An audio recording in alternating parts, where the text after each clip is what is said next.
Joke lang. So, hi, hello, good morning, good afternoon, and good evening po sa inyong lahat. Magre-review tayo ng product from Coco Rose Cosmetic. Ayan. Regalo to ni Ate Rose sa akin nung birthday ko, and ngayong Christmas ko lang po siya nabigyan ng panahon. So, let's go. Wala akong lip tint ngayon. So, let's start with this lip serum. Ang ganda guys, oh. Tapos, it is 24 karat lip serum. So, let's try it. Pinalis ko na yung contact lens ko, kaya hindi ko ganong makita. Ow. Aray.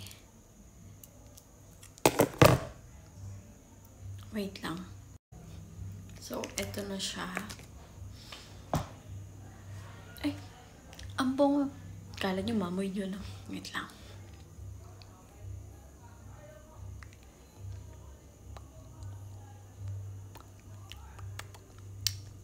Ang tamis niya. Ang bango. So, let's watch here.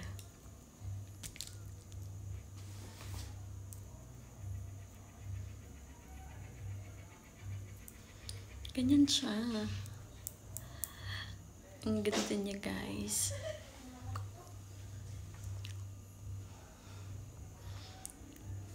Actually, I think pwede siya sa face. And then, meron na siyang parang shining, shimmer, and splendid. Parang ganahan.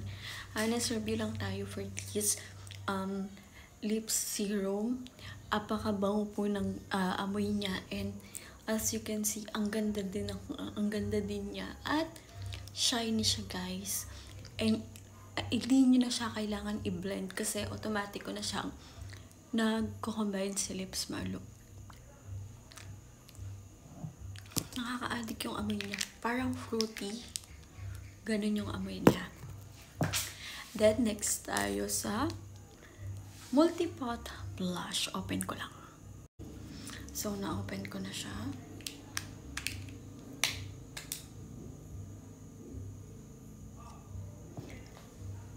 Ang cute. Kita nyo? Yung amoy niya is amoy ng normal na lipstick. Ganun. Ang ganda ng lips ko. Normal na lipstick yung amoy niya. So, this is a blush. Ay, wow! Ang cute niyang hawakan. Alisin ko lang ako para. So, matatakpan yung tattoo ko. Parang autumn siguro to. Medyo orange-brown siya.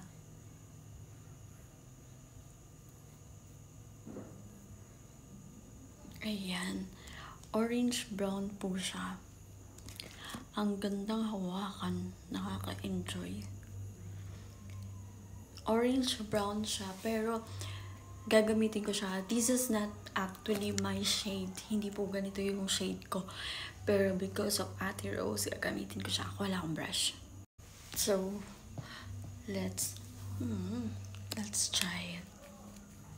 Actually, kahit wala tong brush, pwede. Using your hand. Kaso pasmado si Madam. So, hindi ako pwede dito. Ay, akala ko hindi siya mabagay sa akin. Kasi ang blush ko is pink. Ay, ang ganda niya.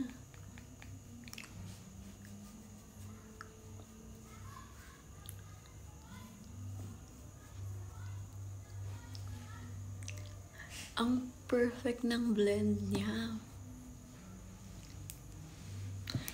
Best for Morena Air Desai. Maganda. Lilinisin ko kasi ayoko nang makalat na cosmetic. So for me, this is pretty good. Ang ganda. Walang sugar coat. So now, let's go with the Glow Highlighter shade Champagne. So tama ko, it is autumn. So, open ko lang. So, here we go. Ang shade niya is yung pink. Tignan yung 2 ends ko. Orange and color pink. So, dito tayo sa pangatlo. Cute. Ang smell niya po ay wala. No, meron siya. Yung smell niya is parang the normal makeup. Yung amoy ng mga normal makeup. Bango? Nagutom ako. Ang ganda talaga ng lips ko. This is my favorite shade lipstick. So, ay, ang ganda. Dito tayo sa isa kong kamay.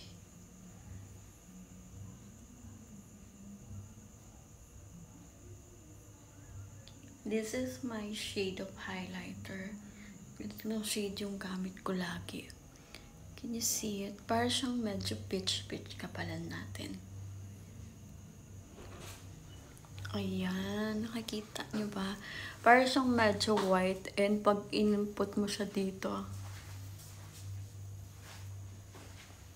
ganyan siya. Hindi ako makeup guru Kasi hindi po ako parang. Did you see the shine and the shimmery? Ang ganda. Lalo na yung kintab niya, parang nagbibigay siya ng glossy skin or glass skin. So, Coco Rose glow highlight. Tama kaya glow. This is really perfect. And champagne ang color niya. Galing ni Ate Rose kasi swak lahat sa skin type ko. Yun. So, next one is the Angel Month perfume. Still, Coco Rose pa rin ang owner. Si Ate Rose pa rin ang owner. And, ang flavor niya is sweet pea. Open ko lang. Yung bottle is glass. Yung sticker is super sticky naman. So, let's open it. Baka. My favorite perfume po talaga na amoy is yung mga fruity sweet scents, especially ngayon ang gamit ko is cucumber melon scent. Yun yung scent ko na ginagamit ngayon. Ayan siya. So, let's try this one. Ay. Perfect. Ang bango. Ang bango-bango niya. Hindi nakakasawa yung amoy niya. Tapos yung amoy niya, guys, alam niyo ba yung napaka-sweet na prutas? Parang it's something like fruit. I don't know what kind of fruit is that. Pero ganun yung scent niya. Hindi siya nakakahilo, hindi rin siya nakakasuka. For me kasi ako kasi yung tao na pag nakakaamoy ng sobrang babagsik na pabango, hilong-hilo ako dahil. So, that's my Hannah's review. I really love this. Ate Rose, maganda lahat ng cosmetic pero nang gift mo sa akin, pero this is my favorite talaga. And hindi ko na-expect na sasabay sa kulay ko yung pinadala mo na autumn. Kasi Sunskin or Sunkiss ata yung usual na gamit ko na shade. Yung medyo pinkish. Kasi maputi po ako. So, I usually use the pinkish one na may browns. May parang pagka-brown, something ganun. So, here we go. Thank you so much, Ate Rose. Maraming salamat po, Ate. And, yeah. Napakaganda. So, cheers for that and congratulations po sa iyong Coco Rose Cosmetics. Congrats po. God bless you and cheers for that, Ate Rose.